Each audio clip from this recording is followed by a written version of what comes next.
আজিকালি বতৰটো কেতিয়ানো কি কৰে একো ধৰিব নোৱাৰি। ৰাতিপুৱা শুই উঠি থাকোঁতে বতৰটো ভালেই আছিলে, তাৰপিছত ভাল থকাৰ কাৰণে এয়া মৰ্ণিং ৱাকলৈ বুলি গৈছিলোঁ।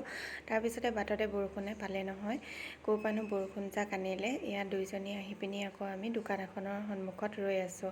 তাৰ পৰা তিতিবুৰি আহি এয়া ঘৰ সোমালোহি। বৰষুণ নেৰে।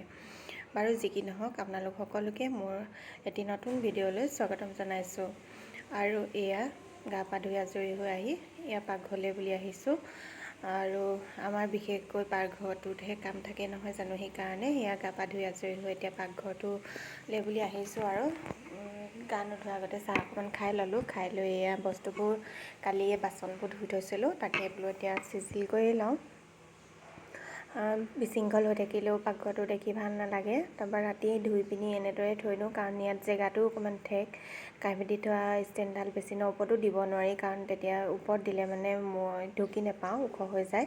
সেইকাৰণে তাক ছাইডতে মানে এনেদৰে লগাই লৈছোঁ। আৰু তাৰপৰা এয়া এডোখৰ চিজিল কৰি লৈছোঁ। ৰাতিপুৱাই বৰষুণ জাক দিলে, তাৰপিছতে এতিয়া আকৌ উলিয়াইছে নহয় টেকটেকীয়া ৰ'দ। আপোনালোকে দেখিছেই চাগে খিৰিকী ফালেদি কিমান ৰ'দ দিছে। আৰু এয়া ৰাতিয়ে মই ড্ৰাই ফ্ৰুটছ কেইটামান তিয়াই থৈছিলোঁ আৰু বুট তিয়াই থৈছিলোঁ। মানুহজনে বাৰু খালে, এতিয়া মই আৰু ছোৱালী খাবলৈ আছোঁ। ছোৱালী উঠাই নাই। তাৰপৰা এয়া খাবলৈ যোগাৰ কৰিম। আৰু এতিয়া বস্তুখিনি চিজিল কৰি ল'লোঁ। চিজিল কৰি লৈ পিনিহে তেতিয়া জেগাটো ওলাব, নহ'লে ইয়াত জেগাটো ঠেক। আৰু এই যে দেখিছে বটলটো, এই বটলটো জামৰ বটল হয়। তাতে মই স্পাইডাৰ প্লেনেটৰ পলিটো জীয়াই থৈছোঁ। আচলতে এইটো ৰং কৰি দিয়া হ'লে ভাল লাগিলেহেঁতেন, কিন্তু ৰং কৰি দিবলৈ সময় পোৱা নাই, সেইকাৰণে এনেকৈয়ে থৈছোঁ।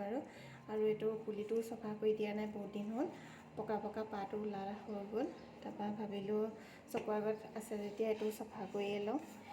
তাৰ মাজত পকা পাতবোৰ আঁতৰাই দিছোঁ, তেতিয়া অকণমান দেখিবলৈও ভাল লাগে। আৰু পুলিটো সৰু হৈ আছিলে, বহুতখিনিয়ে বাঢ়িলে বাৰু। এনেকৈ পানী দিও ইয়াক ৰাখিব পাৰি স্পাইডাৰ প্লেণ্টটো, সেইকাৰণে মই পানী দিয়ে থৈছোঁ। তাৰপৰা এতিয়া খাবলৈ বনাওঁ মানে আজি ৰাতিপুৱাহে ভাবিছোঁ খাবলৈ ৰুটিকে বনাওঁ। সেইকাৰণে কালি ৰাতি বুট দাইলো তিয়াবলৈ নহ'ল, লৰালৰিকৈ মই বোলো বুট দাইলে সৈতে বনাওঁ। সেইকাৰণে গৰম পানী অকণমানো কৰি লৈছোঁ পেনত। তাৰপৰা এতিয়া মানে মই গৰম পানীখিনি বুট দাইলত ঢালি দিম, তেতিয়া মানে বুট দাইলখিনি কোমল হৈ যায়। আৰু এয়া দেখিছে নহয়, গৰম পানী ঢালি লৈছোঁ। ঢালি লৈ পিনি অলপ সময়ৰ কাৰণে, প্ৰায় 15 মিনিটমানৰ সময়ৰ কাৰণে ঢাকি ৰাখিম। সেইখিনি ঢাকি ৰাখোঁ মানে মই এইফালে আটা মঠিবৰ কাৰণে উলিয়াই লৈছোঁ। তেতিয়াহ'লে আৰু বুট দাইল অকণমান কোমলেই হৈ যাব। তাৰপৰা এয়া আটাখিনিকে মঠি লওঁ, সেইকণ সময় উলিয়াই লৈছোঁ। আৰু কণ্টেইনাৰটোৰ পৰা উলিয়াওঁতে অলপ বেছিকৈ পৰিলে, সেইকাৰণে অকণমান ভৰাই থৈছোঁ। মানুহ আমি তিনিটাই যিহেতু, বেছিও নালাগে। আৰু বেছি বনালেও থাকিয়ে যায়, পিছত কোনো নাখায় যে, সেইকাৰণে আকৌ থকাকেইটাও ভৰাই দিছোঁ।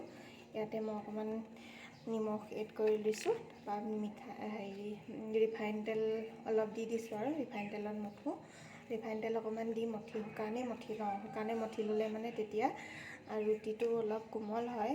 যেতিয়ালৈকে আটাখিনিত ৰিফাইন তেলটো লাগি নাযায়, তেতিয়ালৈকে অলপ সময় মঠি লওঁ। আৰু যেতিয়া আটাখিনি লাডু গোটেই হাতত মুঠি মাৰিলে লাডু গোটেই হৈ যায়, তেনেকুৱালৈকে মানে মঠি লওঁ, তেতিয়া মানে ৰুটিটো খাবলৈ কোমল হয়।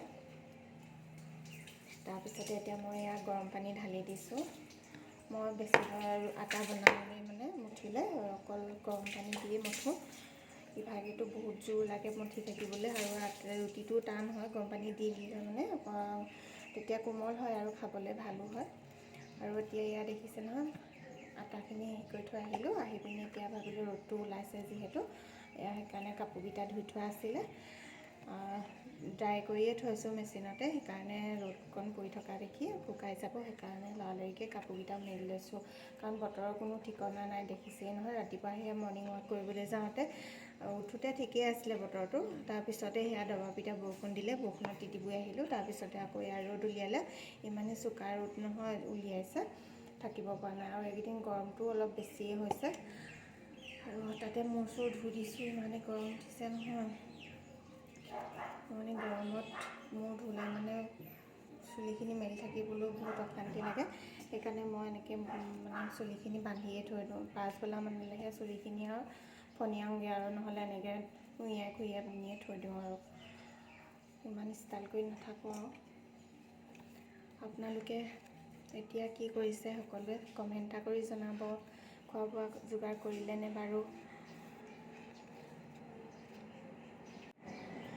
তাৰপৰা এতিয়া মই এয়া আহিছোঁ পাকঘৰলৈ বুলি, কাপোৰকেইটা যিহেতু মেলি হৈয়ে গ'ল। তাৰপৰা এতিয়া কালি ৰাতিয়ে তিয়াই থৈছিলোঁ যে ড্ৰাই ফ্ৰুটছকেইটা, তাকে খাই লওঁ। গৰম যিহেতু বেছি পৰিছে সেইকাৰণে ড্ৰাই ফ্ৰুটছখিনি মই মানে হেৰি কৰি থৈছোঁ, তিয়াই থওঁ মানে খাবলৈ। তাৰপিছতে এইফালে ভিডিঅ' কৰিবলৈ নহ'ল আৰু, এইফালে আটা মানে ৰুটি বনাই হৈ গ'ল বুট দালিৰ সৈতে। তাৰপৰা ভাবিলোঁ সেয়া এতিয়া খাই লওঁ।